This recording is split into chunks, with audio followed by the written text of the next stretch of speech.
Major funding for Telehell is provided by Dave's Archives. At Dave's Archives, he personally transfers, archives, and preserves classic commercials from the 70s, 80s, 90s, and 2000s and shares them with you. Don't forget about his Friday night live stream on, well, guess when? Go to davesarchives.com. By NX3, from the makers of RetroCirc, home to retro commercials and YTP mashups every week. Watch now on YouTube at RetroCirc NX3, all one word, and, as always, spelled with a Q. By Kier's Nostalgia Corner, a collection of commercial compilations, retro nostalgic things, and other random things that come to mind. Look for her on YouTube at KIERS Nostalgia Corner, and don't forget to check out her live streams early in the week. By Kev the Ripper on YouTube, home to some of the most obscure TV shows you may or may not have heard of, all with original commercials and all not seen since their original air dates. It's Kev the Ripper at KEVRIPZ. And by the very generous benefactors who grace us on our Patreon at patreon.com/telehellpodcast, including Rhonda Farrell, Brian Hennigar, Rick Kalaki Jr., Chris Michaud, Meredith Morrissey, Rabbite, Spare Parts, and Neil Weinstein. Thank you.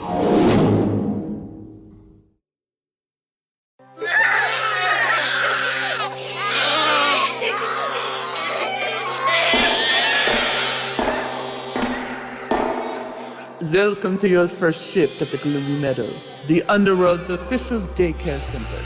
I am Dame Dolores Gristmill, the daycare center's head matron, and 24-hour wet nurse. If you want to get on my good side early, please call me Doug, and refrain from commenting on how large my bosoms are. I have to feed every single one of these brats every hour on the hour as my eternal punishment for convincing the royal family to marry commoners. Let me also diffuse any rumors you may have heard about this place. No, the souls of evil children do not arrive here after they die for being naughty. Even for the underworld, that is too cruel. If anything, our purpose is to prepare the future souls you see before you for the kind of evil they will one day become after they're born on the surface. Are we clear so far? I always thought evil was taught, but I didn't think it happened prenatal. Ugh. Silence! I have been briefed on who you are and what you do. If I had my way, I wouldn't allow someone who watches mindless television anywhere near these souls. Unfortunately, we're short-staffed this week and my bosoms are chafed from far too much feeding. You are here to assist me in the care of these future Hellraisers, so that they may one day spread chaos all over the world.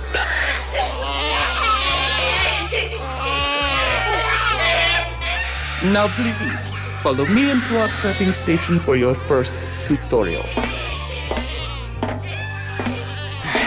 In spite of my current surroundings, it is true what they say about children being our future. They also say babies are a blessing, but around here, they clearly seem to be a curse. And again, things can always be worse. ABC's new hit show, Baby Talk. The kid can act. I found it both humorous and thought-provoking. What do you say, Gene? Thumbs up? Can't we see a clip?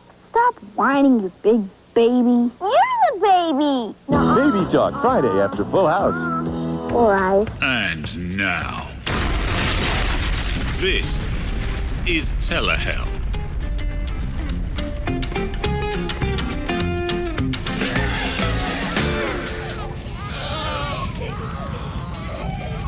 Now then, here is the protocol for feeding. Normally, it is done the same way as any form of breastfeeding. Though in the case of a male feeder, you will be wearing this specialized nipple suit that's outfitted with 7 million gallons of fruit punch. Why fruit punch? So that when the children are eventually born, they are pre-wired with hyperactivity. The kind that when they grow up to be big and strong doom bringers causes them to make irrationally impulsive decisions that end up ruining the world. Just be sure to remember this golden rule. Never, ever make eye contact during feeding. Their gums aren't the only thing that bleed. Any questions so far? How much time do you have? Jeez! I have all of eternity, so don't get smart with me. Above all else, every child must be fed within a set time limit. Fail to do so, and their eyes will do more than just bleed. Ever hear the expression shooting daggers with their eyes? With them, it's much more literal. Now then, suit up. Now, be sure you follow the following pattern so that everyone is fed equally. 3 slurps from the nipple, no more, no less. Then pass the nipple to the next child and repeat the process until everyone is fed. Understood? What happens if they drink any more or less? What did I just say about the babies shooting daggers through their eyes? Okay, point taken. Good. Now remember, it's slurp, slurp, slurp, pass. Slurp, slurp, slurp, pass. You have no idea how much I want to make an X-rated joke right now. God, jeez. Silence! These creatures may be future spawns of evil, but they still have young ears, so try to restrain yourself. If you need me, I'll be reading an Ayn Rand novel. Slurping. This isn't our first trip to the maternity ward. We previously covered the talking baby trope once before, and now, in accordance with the Department of Podcast Efficiency, here's a friendly reminder from 2020 as to how we got into our current mess. Jeez, easy on the sucking there. Unfortunately, this was not only a bad idea in the making, but it wasn't exactly an original one either. Hi, folks. My name is Christopher Hapgood Day, Jr., but all my friends call me Happy. The concept of a talking baby comedy, a sentence that I never thought I'd hear myself say, could be traced back as far as 1960 with NBC's short-lived sitcom Happy, which only lasted a full season because there were only 3 TV channels and very little else to watch until the following fall's TV season. The show is basically family does stuff, baby gives commentary, lather, rinse, repeat. After it was canceled, nobody in Hollywood ever wanted to do anything involving talking babies ever again. Except they did. Help! Help! Put me back in! Put me back in! So you're the one that's been kicking me. The one that ate all that spicy food.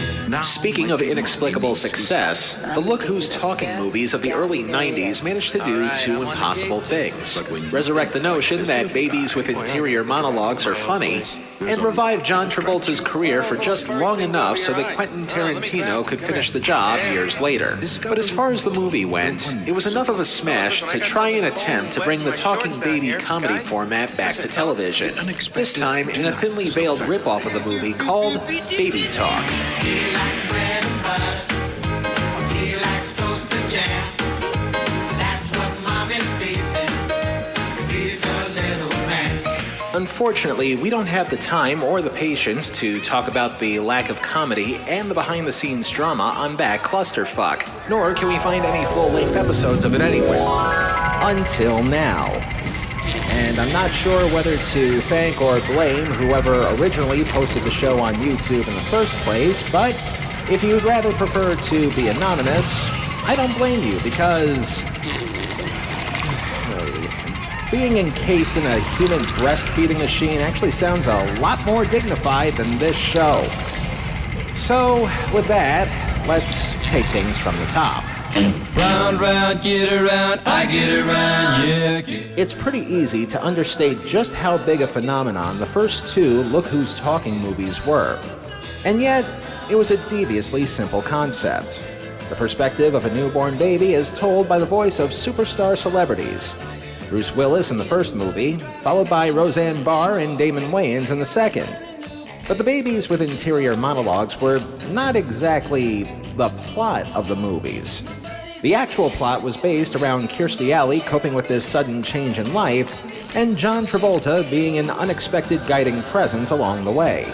All of which told through the writing and directing of one of the most underrated comedy directors of our time, Miss Amy Heckerling. Thing is, people didn't see the movies for the interpersonal stuff. They saw the movies simply for whatever wisecracking dialogue the babies were going to think to themselves. Any actual plotline in those movies was skeletal at best. Does that mean the movies sucked? Of course not. They had a bankable gimmick, and it happened to work twice. And the people at Columbia Pictures thought, if both of these movies are capable of making a combined worldwide box office gross of over $400 million, is there any way for them to continue to milk this emerging franchise dry? Emphasis on milk. Damn, that was fast. Oh, jeez, I'm empty. Hey, Dottie! Dottie! I'm empty. What do I do now? Now you must burp them all. There's a switch on the feeding suit that activates multiple sets of patting hands. The burping pattern is the same as the feeding pattern. Pat, pat, pat, burp, pat, pat, pat, burp. Oh, and try to keep the fumes of the burps away from the river Styx. We're trying to lower our heating bill this month. Okay, pat, pat, pat, burp. Pat, pat, pat, burp. Pat, pat, pat, burp. Okay, almost sounds like a waltz when I do that.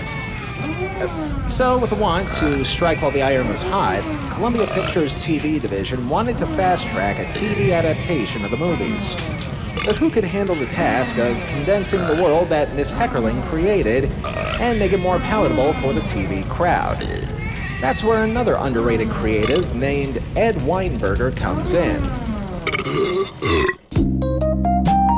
An industry veteran since the 1960s, Edwin B. Weinberger made his mark by penning episodes of, and in other cases, sometimes creating or co-creating, some of TV's greatest TV shows. He was involved with the likes of The Mary Tyler Moore Show, Taxi, Amen, Bob Hope, Dean Martin, and most notably, and very sorry to say, several series and specials involving an ex-pudding salesman. If you know, you know. Nevertheless, Weinberger was tapped by the ABC network and Columbia Pictures to develop this TV adaptation of Look Who's Talking, the casting of which, to say the least, was easier said than done. And it's at this point that we need to break out the old citation needed sign. Because this next part of the story can neither be 100% confirmed nor denied in our research, but we do have bits of hearsay and conjecture to go by. Now, obviously, they couldn't get Kirstie Alley to star in a TV adaptation of this movie because, well, she was a little preoccupied someplace else. You know why we're not conceiving? You're too mean to me. No, I'm not mean. I'm perfectly nice. I just think you're shooting blanks, pal. So they had to try and find somebody who fit as many character archetypes of Allie's mother-to-be, Molly Jensen, who, as a reminder, lived her life like this. Hey, slow down! The first stage of labor can take hours. Yeah, so can the midtown traffic. A selfish face, Albert, you dick, stupid dick. You stop. You stop it! Now get out! I live here! I know it! Ow! God! So naturally, her TV counterpart had to be close to similar. In their first attempt, they reportedly cast actress and wife to both The Greatest American Hero and John Tesh, Connie Sellecca, who, let's face it, is a good actress. Very good, even. But in looking at her resume, she's actually done far more dramatic roles than sitcom roles in her 50-plus year career. According to David Hofstad's book, What Were You Thinking?, which we have relied on heavily in the past, Sellecca was cast in the Molly role for the pilot of the show. Unfortunately, there's no trace of that pilot to be seen anywhere, save for a few low-quality clips that aired on ABC's fall preview show of 1990. Of her casting and quick exit, Hofstad says, quote, Sellecca bailed after shooting the pilot, end quote, with no further explanation. Then again, maybe she knew what she was getting herself into since said pilot is not even credited to her IMDb page. So now, the show, which was originally slated to premiere in the fall of 1990, had to be delayed due to the recasting effort. The hunt was on for a new Molly, who, once again, had to match Kirstie Alley's personality from the movie at least as close to note for note as they possibly could.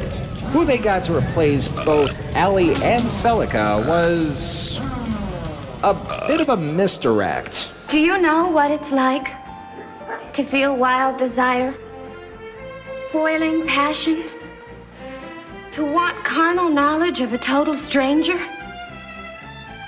Sure, sort of. Now, this is nothing personal against Julia Duffy, but there is a wide gulf of difference between her performance as the spoiled Stephanie Vanderkellen on Newhart for 7 seasons, and Kirstie Alley trying to have a natural childbirth. That mirror's at a bad angle. I can't see my face. It's angled so you can watch the birth of your baby. Well, that's okay for some people. For some, drum people. To be. I need some drugs. Slow down your breathing. You're not in an aerobics class. Fuck my breathing! But as always, I do have a tendency to overreact. After all, what is an actor if not highly versatile and able to adapt to whatever setting is thrown their way? I'm sure Duffy will do just fine with what she's given. They also had to find somebody to play her reluctant opposite/de facto babysitter, James, originally played in the movies by temporary plastic bubble dweller John Travolta. He too had to be close to the original. Who they got to play the TV version is some little-known actor that was just starting out, and his name was George... something or other. I always apologize for that. Let me just say that, I thought at the time this was going to be a very good career move. It wasn't. Living proof to the testament that sometimes you have to dig through a lot of shit just to get to the pony. Hey, Dottie, I think that was the last burper. What's next? Do their bellies look loaded? Isn't that the whole point of burping them? No, I don't mean gas. I mean, do their stomachs look like they're about to reenact that scene from Alien? They're kinda twitching violently, if that's what you mean. Excellent. Then you're ready to learn how to change their diapers. Do you have your hazmat suit ready? Hazmat suit? You simply must wear a hazmat suit during the diaper replacement process. Otherwise, the stench of the child's leavings will be enough to melt away the skin that's on your body. Now suit up and follow the diaper pattern. You simply take off the diaper, toss the diaper into the hazardous waistband, lift the legs, wipe the bum, rinse off the bum, powder the bum, put a new diaper on that bum, and then you throw that bum into the holding cage for playtime. That's the diaper off, diaper toss, lift legs, bum, ba bum, bum, and then cage. Are we clear? About as clear as the window on my hazmat helmet. Good. I'm about halfway through the fountainhead. Holler when you're done. Once they got the main adult act... Hold on, I can't do this with this helmet on. Once they got all the main actors in place, all that was left was to get the voice of the baby. Now that is a little more like it. Whoa. What's that little light down there? Bruce Willis may have had his start on TV, but by 1991, he was already too big of a superstar to ever do a series again. Save for a late 90s Vanity Project cartoon series, but I digress. And... Hey, I told you, not here. You play it at the Patreon. Come on. Anyway, just like the adults, the voice they had to get to play the baby had to come close to Willis's wise guy attitude as possible on a TV budget. Fortunately for Ed Weinberger, he already knew a guy. There's a time for love and a time for living. Take a chance and face the wind. As we mentioned, Weinberger co-created the series Taxi alongside Stan Daniels, David Davis, and James L. Brooks. So it's easy to assume that it was the reason why Weinberger and his production team wanted to hire none other than his former Taxi co-worker, Tony Danza, to play the voice of Mikey. Or it would have been even easier to assume that the ABC network wanted Danza to help prop up his existing sitcom as its popularity was starting to wane in its 7th season. Once again... Citation needed. And speaking of... Citation needed. There was one other detail that the show would have that raised more questions than answers about its production. The matter of just how much would this TV version of Look Who's Talking borrow from its theatrical counterpart? For starters, the show was originally to be called Look Who's Talking. But before the show premiered, a more generic title would take its place. Baby Talk. Molly Jensen would become Maggie Campbell. James would become Joe. And Baby Mikey would become Baby Mickey. Why would this show, produced by the same company that made the movie, suddenly be all cagey about not using the names of the original characters or the movie itself? That's a very good question. Well, as it turns out, when the show was scheduled for its premiere in the fall of 1990, the sequel was already scheduled to release in theaters around the same time.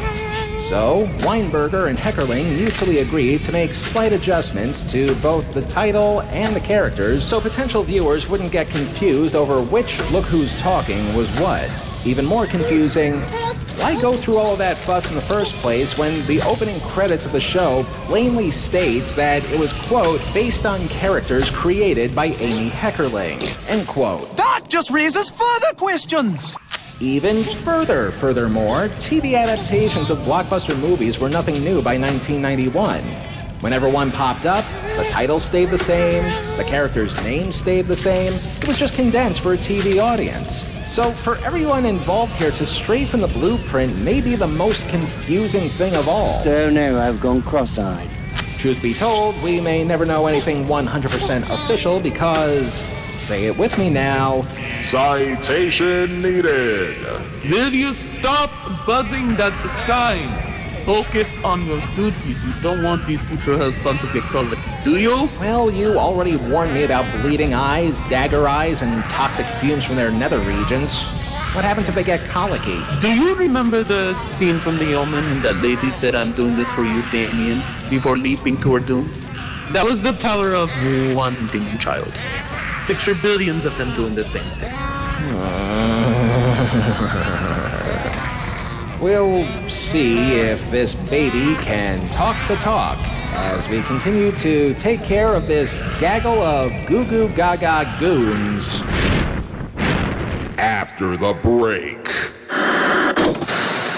Take care of me, twins. This is my day. Busy feeding two babies who seem okay.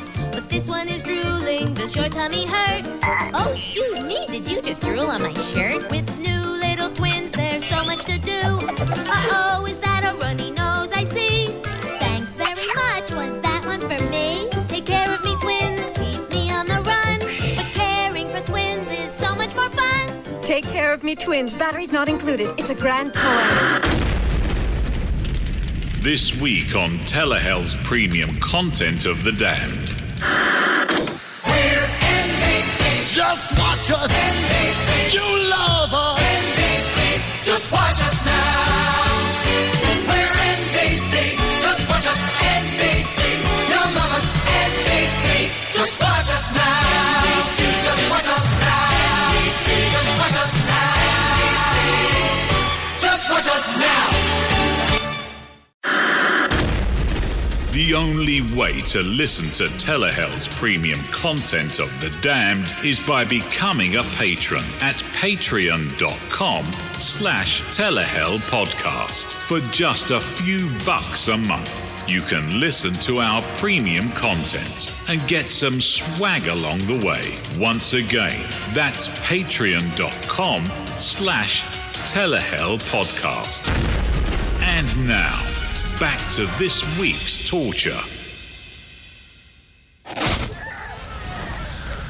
March 8th, 1991. The first wave of troops return home from Operation Desert Storm. Someday by Mariah Carey was at the top of the charts.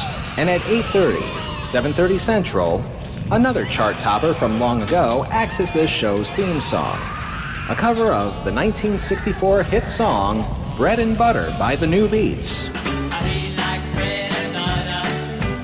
He likes toasted jam. Or at least that's what was heard when the show originally aired on ABC. Don't ask me why, but when this show was eventually rerun in places that would take the show at fire sale syndication prices, the theme song was replaced by this inducer of projectile vomiting. I'm buckled up in baby blue, and still too young to tie his shoes. But if a baby could speak, what would you think? As we get to see clips of things that are yet to come. Julia Duffy struggling to make ends meet in New York City, George Clooney with long flowing hair, and even legendary character actor William Hickey sacrificing what was left of a once great acting career. In case you can't tell by the tone of my voice, I'm going to be going into this one with my expectations lower than low. And not just because I have to be an overglorified babysitter. Don't worry, I'll get to all of you soon. Just let me do this here. After wishing for a shot of insulin after that title sequence, we begin with Duffy reading a baby book staple to Mickey, the all-time classic, Pat the Bunny. Arnie can feel Daddy's scratchy face. Now you feel Daddy's scratchy face. Good. Arnie can put his finger through Mommy's wedding ring. Now you put your finger through... Well, that's enough of that book. If it's anything like any other book-to-movie adaptation, they'll probably add a lot of elements that weren't in the book just to pad out the running time. But that's a little insider baseball. Regardless, the notion of there not being a scratchy face to rub or a wedding ring to try on is enough to give Duffy a case of postpartum depression. I'm not crying because of your bill. I'm crying because Arnie can feel his daddy's scratchy face and Mickey can't because he never had a daddy. Uh-oh, no daddy. If it's any consolation, in about 2 decades, there's going to be a place that you can go to find out all of that information. Or probably not. Isaac, you are not. Nevertheless, Duffy continues her lament to the future Dr. Doug Ross. Look how desperate I've become. I'm talking to you. Why am I talking to someone I don't even know? Because we're all people. Because we've all been hurt. Because we all know what it feels like to be alone. Great. Now I'm being consoled by someone I don't even know. And if you listen to that very carefully, boys and girls, that right there is the much fabled emotion known as sympathy. If you practice it in any way, shape, or form, congratulations, there may be hope for the human race yet to come. As we soon learn the justification for the future Danny Ocean to not only be a main character, but also construct new additions to Duffy's loft apartment. You said you'd be here 3 weeks. You've been here 2 months. That's right. That's before you said that you wanted to add the bath. Now that means that I gotta tear down walls, and I gotta dig up plumbing, and I gotta put in all new electricals. I am an accountant. I know when I'm being robbed blind. I expected a better deal for hiring dregs. And you just heard the first element of fantasy in this show. The very notion of considering George Clooney to be the dregs in any walk of life. That'd be like saying an apple tastes like a piece of spun fiberglass. It's metaphysically impossible. But that'll have to wait, as we meet the rest of Clooney's construction crew. Starting with the guy who lit a gas leak near an unfull shitter one Christmas Eve with the Griswolds. And how about that drunken painter? Hey, lady, I got some color samples for the nursery. What do you have? The burgundy, the brandy, the Scotch malt brown, or the Michelob Light? You know how bad a show has to be in order for a legend like William Hickey to be the brightest among its many lowlights? Don't answer that question yet, as we meet Clooney's electrician, played by Lenny Wolpe. You shouldn't do that anymore. Suit yourself.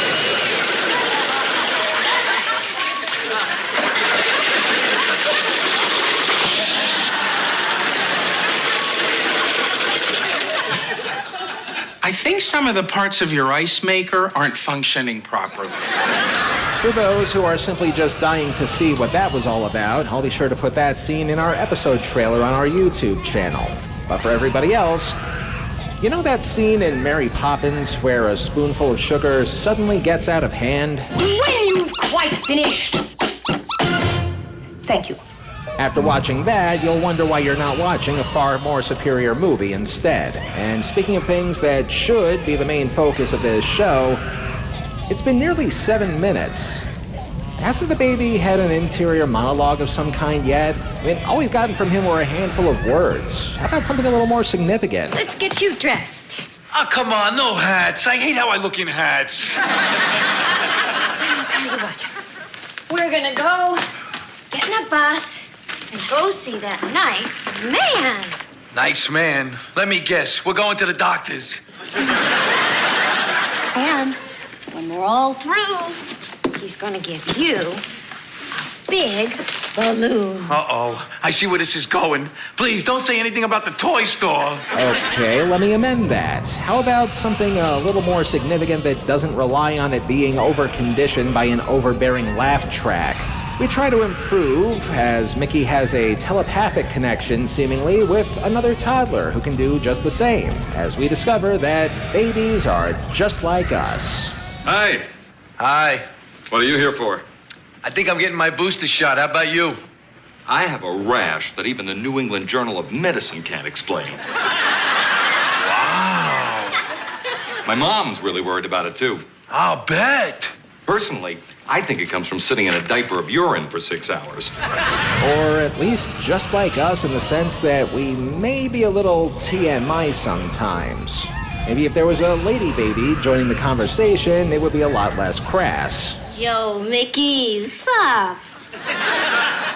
Yo, Gloria, you're looking good. Oh, you're just saying that. No, I mean it. Did you do something different with your hair? Yeah, I grew some.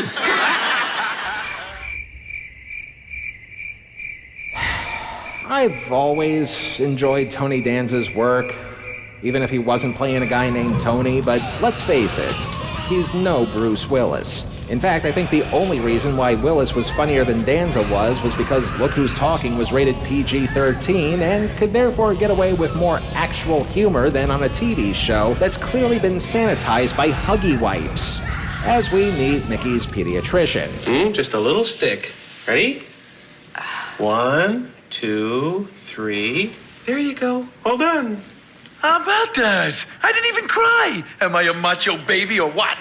I'm gonna go with or what, as the show's Gods of Plot Convenience tries to set Duffy up with another single parent, which is a foolish notion to consider knowing that the future sexiest man alive is already doing construction work for her, but sure, let's force something that'll probably fail by the end of the episode anyway. Hang around 5 minutes. Hour 4:30 just might be the man of your dreams. Not again. He's an attorney. A single father. He's smart, successful. Yeah, but is he good at peekaboo? And let's pause here for a moment. And also throw in some serious music. Anyone who has had the internet since its inception should know of a term popularized by one Mr. John Hine. A term that describes the exact moment when a show starts to go downhill in quality. That term was forever known as jumping the shark, named after a certain episode of Happy Days that depicted such an action. The term became so ubiquitous with TV failure that a website was created that cataloged all of the instances that could have caused the TV show to jump said shark. But among those instances was the inclusion of one man. Someone who for many years was declared as that website's so-called patron saint, due in part to the coincidental fact that any TV show that he appeared on would actually extend that show's life, but only at the expense of sacrificing the show's quality. A label that John Hine himself has long since rescinded from this person, yet the aura of this label still permeates to this day. And the fact that he's appearing in a show like this does not exactly do him any favors, even though he still seems like a perfectly nice guy who's still getting work to this day. I've paused long enough. Ladies and gentle demons, Ted McGinley is here to save the day. Hi. Andrea, would you tell Dr. Fleischer that we're here for our 4:30 appointment? What in the underworld are you doing? I'm doing my job and yours. What do you think? You know damn well not to mention that man's name in the presence of an infant. Evil or otherwise, they're still developing minds. Well, what am I supposed to do? He's in the thing that I'm trying to review while I'm shepherding these runs into the playpen. And why are you reviewing such drivel when you should be looking after the children? Because I'm a multitasker and this daycare thing is a plot device for this episode. How much more meta do you want me to be here? Just keep his name out of their ears. Here, use this rattle to get their attention back. But try not to shake it too hard. We haven't detached it from Cobra's backside yet. Oh, Cobra? Oh, relax. You're already dead. It's not like the venom will affect you. No, but snake bites still hurt like shit. Silence!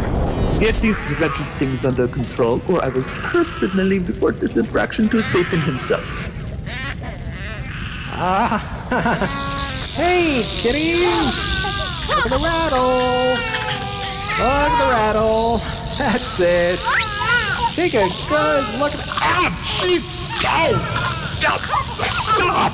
Stop biting me! Stop! You kids would applaud a hanging.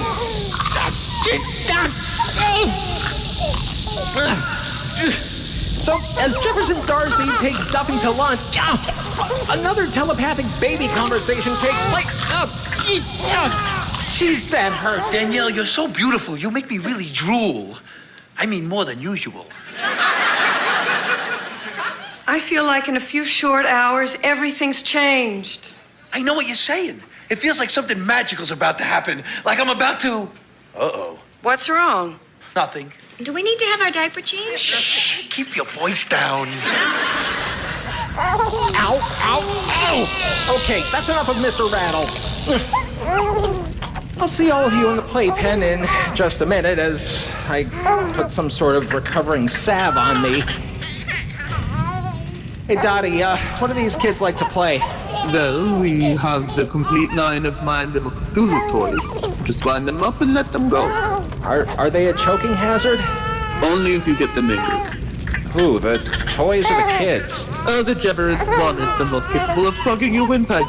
Now have at it. The things I do to save myself. Running up these toys, playing with these brats. So, Duffy's date with Jefferson Darcy seems to be going well. Right up until the moment when nature seems to call for both Mickey and his new lady baby friend. Oh, Mickey, I understand. Really? Believe me. Uh-oh. I think somebody else needs a change. See what I mean? Oh, Danielle, you did that just to make me feel better. As a reminder, this show aired at 8:30, 7:30 Central on ABC. But what's more, this show aired in a very special place of prominence for the network. It's Friday night, and the mood is right. Gonna have some fun, show you how it's done, TGIF. That's right, this show originally aired during ABC's legendary TGIF Friday night lineup.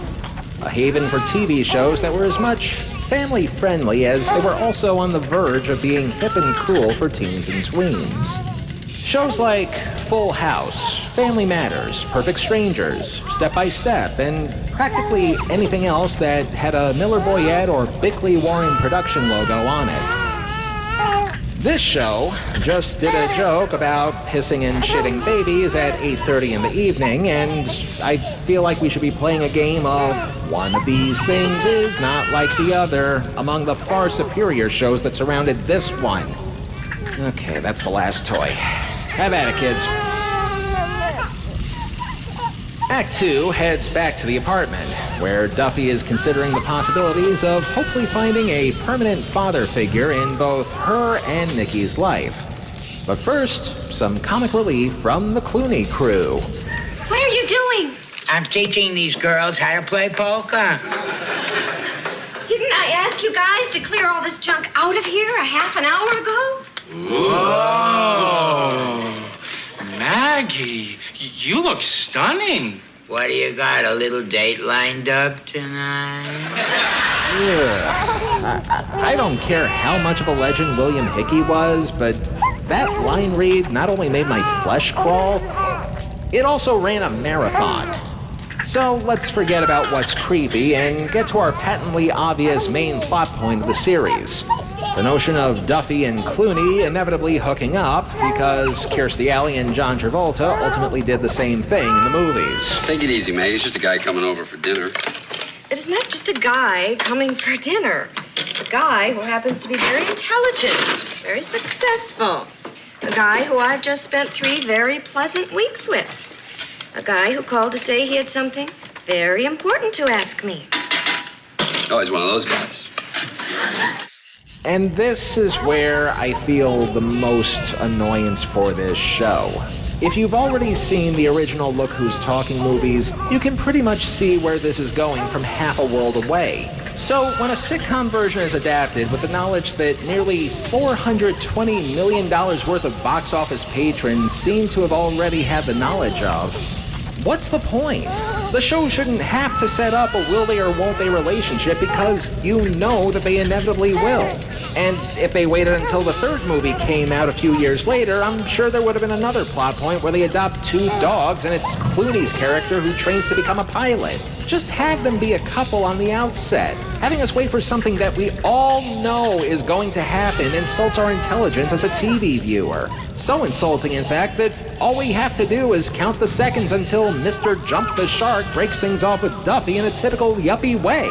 But until that way takes place, it is left to the baby, who, as a reminder, is supposed to be the main draw of the show because of the wacky things that pop into his head. What'd you do today?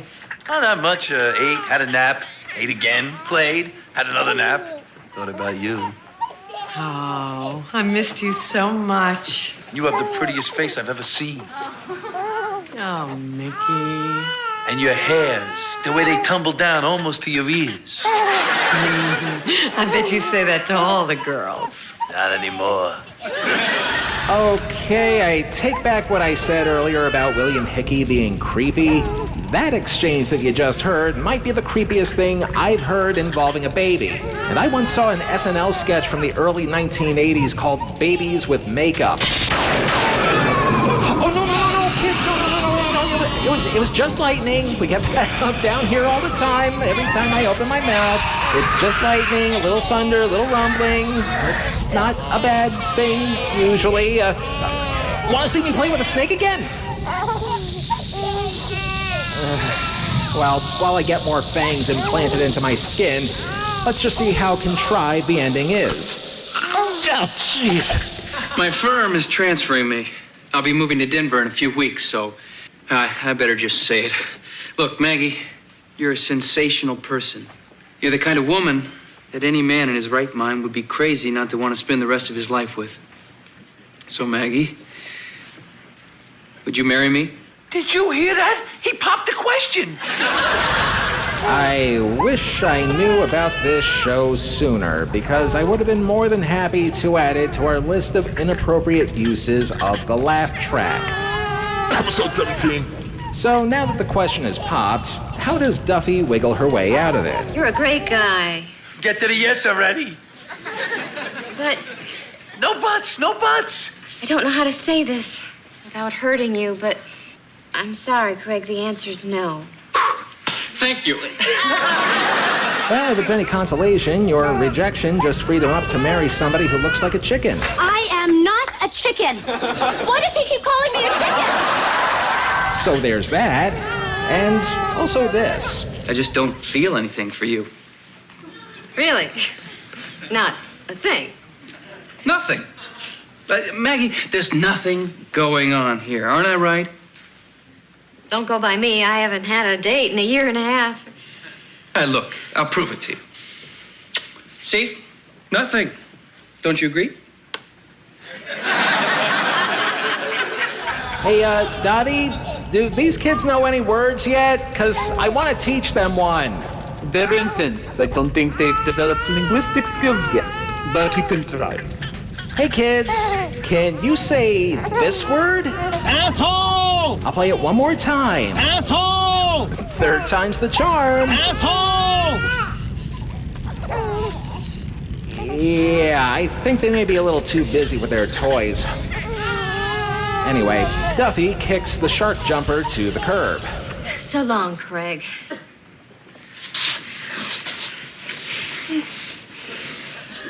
See? Nothing.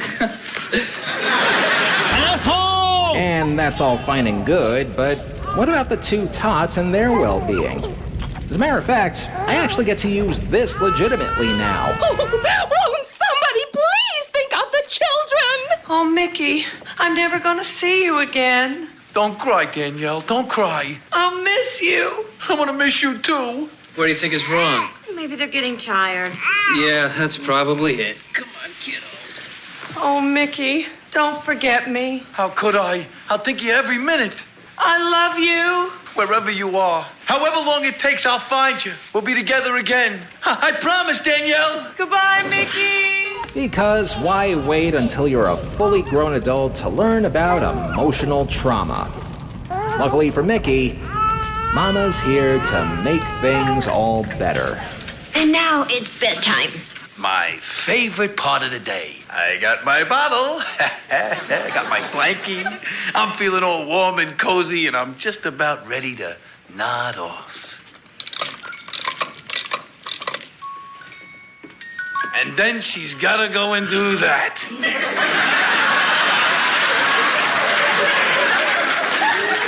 Don, I hate those things. Baby Talk debuted to an audience of roughly 29 million viewers, which, back when there was still comparatively little to watch on cable, was seen as a triumph for ABC, so the series ran for 11 additional shows. But then came the reviews, and they came in burning like terminal diaper rash. Among some of the barbs being thrown Mickey's way, this blurb from the LA Times saying in part, quote, "It's the Mickey speak," reacting to his mother and schmoozing with other adult-sounding infants, on which the comedy mostly hinges. What's more, the omnipresent Danza voice becomes grating as these mostly lame lines, turning ABC's newest comedy series into something that could be retitled, "Who's the Baby?" End quote. Even worse, something called the 1991 Electronic Media Critics Poll did no more than declare Baby Talk the worst show of 1991. And worse still, almost everybody involved with the show saw the writing on the wall before the ABC network did. And that included Julia Duffy and George Clooney, who both felt they could pull something a lot better smelling from their metaphorical diapers. But there was a slight problem in everybody trying to jump the ship. The fact that even though ratings sunk down to 16 million viewers by the time of its first season finale in May of 1991, it was still somewhat of a hit in the eyes of ABC, and both they and Columbia Pictures were eager to put on a second season of the show, which they did. And what they did to retool and relaunch the show will never cease to amaze me. The brats seem to be getting bored with the toys. It's time for their next hourly feeding. I'm not one to argue with protocol, but why feed them every hour? So that, when they're eventually born into the real world, they'll develop an undeserved sense of instant gratification. Now go back to the nipple suit, and I hope you don't mind taking care of them an additional hour. It's been centuries since I've had a break of any kind, and I really want to milk this one. No pun intended. I'd say no, but what's the point? Excellent. Oh, and when you're done with the feeding and the changing, one of them has a case of whooping cough. It's hard to tell which one since there's so many of them down here, and we only have the one thermometer. Wouldn't that cause a lot of foot and mouth disease if I passed it from mouth to mouth? Of course not. And besides, the thermometer won't be going in their mouths.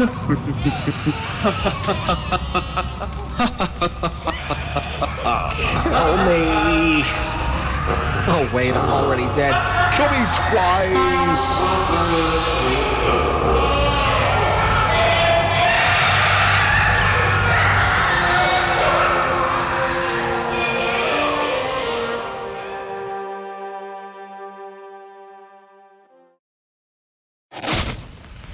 Next time on Telehell, well, folks, for the first time in 5 years, we're actually not done with this subject. Can baby talk be worth saving with an addition of a completely new cast and crew, up to and including this slab of irrelevancy? Premiering Friday, September 20th. Just gonna mosey on down to my apartment and get some man food. Man food? Anything you can eat with your hands that looks good on your shirt. Scott Baio stars with Mary Page Keller in the all-new Baby Talk. Man puts me away. Premiering September 20th. Until then, If it's not in Telehell, it's not worth a damn. this week on But I Digress, the lady that you heard during this show is probably one of the biggest fans of the movie Clerks that I've ever known. So what better time to go over our look at the 1995 failed sitcom pilot of the same name. That's all on But I Digress, available at $3 a month and higher on our Patreon at Telehell Podcast. Speaking of which, the part of Dame Dolores Gristmill was played by Raye Pesner.